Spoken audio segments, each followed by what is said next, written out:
изборите се уште не се распишани, роковите не се почнати, имаме време колку сакаме.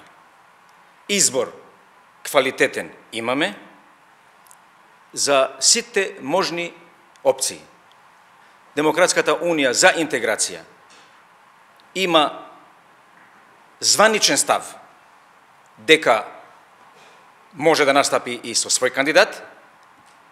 Меѓутоа, како одговорна партија сме отворени до крајниот рок, тоест 30 дена пред одржувањето на првиот круг, кога партиите и граѓаните, ако се одлучат да настапат со независен кандидат, треба да ги достават кандидатурите до Државна изборна комисија, така да ДУИ е комотен, си има и кандидати, и квалитети, и опции.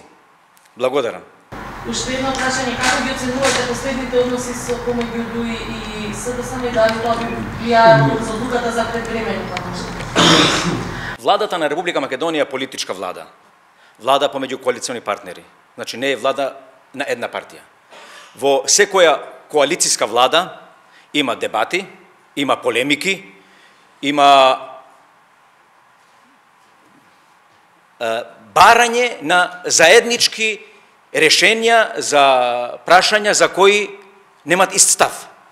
Нема непремостиви теми, се дебатира и за среќа владата на Република Македонија, начело со премиерот Зоран Заев, каде што ДУИ е битен чинител и фактор, успешно функционира и, за да ги успокојам и граѓаните и сите заинтересирани по ова тема, нема недопирливи, нема нерешливи и нема табу теми.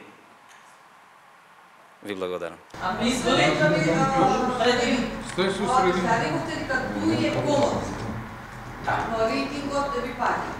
Кој го вика тоа? Па со се помалиот број на пратеници во собранието. А, тоа било 2016, денеска сме 2019, денеска сме ден после подпишување на протоколот, денеска сме во ситуација кога ДУИ се што му понуди на граѓанинот, се што беше политичка платформа и предизборна платформа е остварена. По-комотна партија од ДУИ во овој момент нема.